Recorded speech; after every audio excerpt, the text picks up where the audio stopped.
بسم اللہ الرحمن الرحیم۔ السلام علیکم ورحمۃ اللہ۔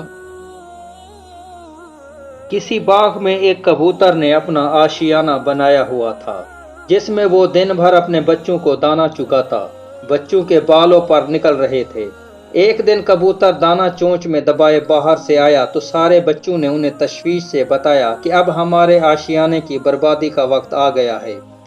آج باغ کا مالک اپنے بیٹے سے کہہ رہا تھا، پھل توڑنے کا زمانہ آ گیا ہے، کل میں اپنے دوستوں کو ساتھ لاؤں گا اور ان سے پھل توڑنے کا کام لوں گا، خود میں اپنے بازوں کی خرابی کی وجہ سے یہ کام نہ کر سکوں گا۔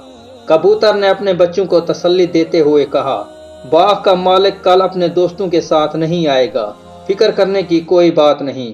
اور حقیقتاً ایسا ہی ہوا۔ باغ کا مالک دوسرے روز اپنے دوستوں کے ہمراہ پھل توڑنے نہ آیا۔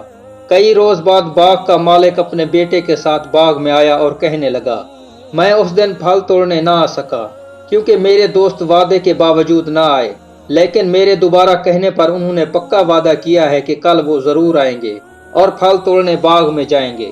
کبوتر نے یہ بات بچوں کی زبانی سن کر کہا، گھبراؤ نہیں، باغ کا مالک اب بھی پھل توڑنے نہیں آئے گا، یہ کل بھی گزر جائے گی۔ اس طرح دوسرا روز بھی گزر گیا اور باغ کا مالک اور اس کے دوست باغ نہ آئے۔ آخر ایک روز باغ کا مالک اپنے بیٹے کے ساتھ پھر باغ میں آیا اور بولا، میرے دوست بس نام کے ہمدرد ہیں، ہر بار وعدہ کر کے بھی ٹال مٹول کرتے ہیں اور نہیں آتے۔ اب میں نے فیصلہ کیا ہے کہ ان پر بھروسہ کرنے کی بجائے اپنا کام میں خود کروں گا اور کل باغ سے پھل توڑوں گا۔ کبوتر نے یہ بات سن کر پریشانی سے کہا، بچوں، اب ہمیں اپنا ٹھکانہ کہیں اور تلاش کرنا چاہیے۔ باغ کا مالک کل یہاں ضرور آئے گا کیونکہ اس نے دوسروں پر بھروسہ کرنا چھوڑ دیا ہے۔ حاصل کلام یہ کہ دوسروں پر بھروسہ ہمیشہ نقصان کا باعث بنتا ہے، اپنا کام خود کرنا چاہیے۔ سبحان اللہ۔